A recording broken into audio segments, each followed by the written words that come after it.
ইতিমধ্যে আপোনালোকে গম পাইছে এইবাৰ যে বিধানসভাৰ নিৰ্বাচন আছে এই নিৰ্বাচনত মই যোগদান কৰিছো প্ৰাৰ্থী হিচাপে নিৰ্দলীয় প্ৰাৰ্থী হিচাপে ৰাইজৰ আশীৰ্বাদত ডিমৰীয়া ৰাইজ আমাৰ খিলঞ্জীয়া ৰাইজ আমাৰ কাৰ্বি সকলো দল সংগঠন মিলি আজি মোক এই ঠাইলৈ আগবঢ়াই লৈ আহিছে চৰকাৰে কিন্তু প্ৰত্যেকবাৰে আমাক প্ৰতিশ্ৰুতি দিয়ে এইবাৰো আমাক প্ৰতিশ্ৰুতি দিছিলে কিন্তু হেতু তেওঁলোকে সফল নকৰিলে আমাৰ যেটো আমি যেটো টাইটেল ইউজ কৰো আমি কাৰ্বি হিচাপে বা জনজাতি হিচাপে আমাৰ যিখন আমাৰ ট্ৰাইবেল যিখন সাৰ্টিফিকেট থাকে এই সাৰ্টিফিকেটখন আমাৰ এতিয়াও আধৰুৱা হৈ আছে আমি অকল অসমতে এখন স্কুল কলেজ বা কিবা আমাৰ যদি সৰকাৰি চাকৰি যদি আমাক লাগা হয় আমি এখন এপ্লাই কৰো কিন্তু আমাৰ যদি আমি অসমৰ বাহিৰত যাও এখন সাৰ্টিফিকেটৰ কোনো কাম নহয় মোৰ ঘৰত মোৰ দুটা লৰা ছোৱালী মোৰ এজনী ছোৱালী আৰু এটা লৰা আছে ছোৱালীজনী এতিয়া ডিগ্ৰী 4th চেম কৰি আছে তাই যেতিয়া হাই সেকেন্ডাৰী পাস কৰে মোক কৈছিলে মা মই বাহিৰত যাম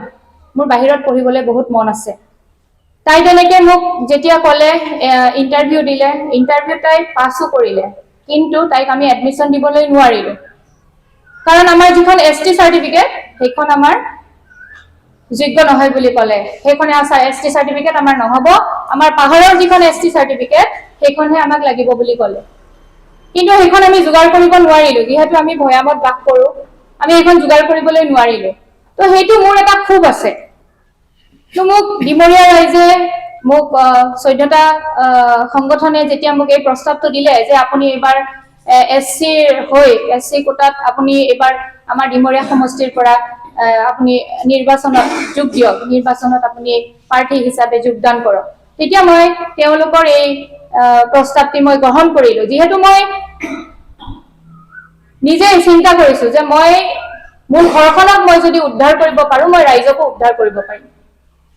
মই আপোনালোকৰ সমস্যাবোৰ বিধানসভাত লৈ যাবলৈ সক্ষম হম যেতিয়া আপোনালোকে মোক সাপোৰ্ট কৰিব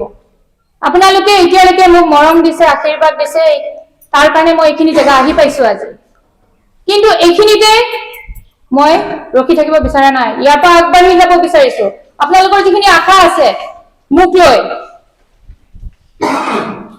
যিখিনি আমাৰ ৰাইজৰ আশা আছে সেই আশাখিনি আমি পূৰণ কৰিব লাগিব আমি আমাৰ প্ৰত্যেকটো সমস্যাই বিধানসভাত লৈ যাব পাৰিব লাগিব আৰু চৰকাৰৰ পৰা আমি দাবী কৰি সেই সমস্যাবোৰৰ পৰা আমি পৰিত্ৰাণ পাব লাগিব আপোনালোকক মই অনুৰোধ জনাইছো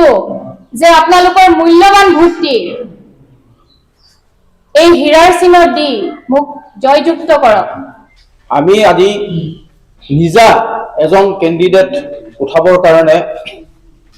এই কাৰণে তাৎক্ষণিকভাৱে আমি ল'ব লগা হ'ল যে আমাক চৰকাৰে বহুত প্ৰবঞ্চনা কৰি আহিছে প্ৰতাৰণা কৰি আহিছে আমি প্ৰতাৰণাৰ বলি হৈ আছো মানে আশা দি আমাক মিছা কিছুমান আশা দি এই প্ৰবঞ্চনামূলক কিছুমান কথা কৈ পেলাই আমাক এই কাৰ্বি জাতিটোক নিষেধ কৰিবলৈ গৈ আছে আমি বুজি পোৱা নাই বা আপোনালোকে হয়তো বুজি পোৱা নাই যে এই চৰকাৰখনে বিভিন্ন ধৰণৰ আইন মাটি বাৰীৰ সমস্যা আছে আমাৰ বহুত এই মাটি বাৰীৰ ক্ষেত্ৰত তেওঁলোকে বিভিন্ন ধৰণৰ আইন আনি পেলাই আমাৰ মাটি বাৰী অধিকাৰৰ পৰা বঞ্চিত কৰিবলৈ বিচাৰিছে কিয়নো আমাৰ আটা পিতাসকলৰ দিনৰ পৰা আমি ভোগ দখল কৰি অহা মাটিখিনিকো তেওঁলোকে অধিকাৰ দিয়া নাই এতিয়ালৈকে কিছুমান সাৰ্ভে কৰা নাই ননকে হৈ আছে এই ননকে মাটিবিলাক এতিয়া সাৰ্ভে কৰিছে সাৰ্ভে কৰি এতিয়া আমাক মাটি মানে আমি বোলে এক কথা 5 লেচাহে কাৰণেহে আমি মানে আবেদন কৰিব পাৰিম আৰু খেতি মাটি আমি 7 বিঘালৈকে আমাক দিব বুলি কৈছে এইবিলাক আমাৰ কাৰণে বৰ দুখজনক কথা আমি দখল কৰি থকা 20 বিঘা 25 বিঘা কোনোবা 50 বিঘা পৰ্যন্ত মাটি দখল কৰি আছে ইমান দিনৰ পৰা। এই মাটিখিনিকো মানে অধিকাৰ দিবলৈ বা ম্যাদী পট্টন দিবলৈ তেওঁলোকে কিছুমান ষড়যন্ত্ৰমূলক মানে কিছুমান আইন প্ৰণয়ন কৰিছে। যেনেকে ফৰেষ্ট আমি আচলতে আমাক ফৰেষ্ট ডুৱেলাৰ মানে আমি ফৰেষ্টত বাস কৰা আমি এটা জনজাতি হিচাপে আমাৰ অধিকাৰ আছে। সেই অধিকাৰখিনিকো দিবলৈ তেওঁলোকে অপাৰগ হৈছে। মানে বিভিন্ন প্ৰৰোচনা কৰি পেলাই এইখিনি ফৰেষ্টৰ মাটি, এইখিনি ফৰেষ্টৰ এৰিয়াৰ মাটি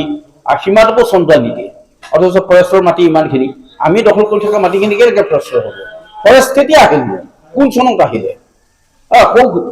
আমাৰ আটা পিতাৰ দিনৰ পৰা মাটিখিনি ভোগ দখল কৰি আছে, ফৰেষ্ট ৰাইজ সিদিনাখন আহি পেলাই ক'লে বোলে ফৰেষ্টৰ মাটি। এইবিলাক কথা বিধানসভাৰ মজিয়াত সজোৰে উত্থাপন কৰিবলৈ আমাৰ নিজা এজন প্ৰতিনিধি লাগে। গতিকে সেইকাৰণে আমি আপোনালোকৰ ওচৰত ভোট ভিক্ষা মাগিবলৈ আহিছো। আমি নিজাকে আমাৰ কাৰ্বি সমাজৰে মৰমৰ বোৱাৰী, আদৰৰ বোৱাৰী কাবেৰী দাস তেৰণফি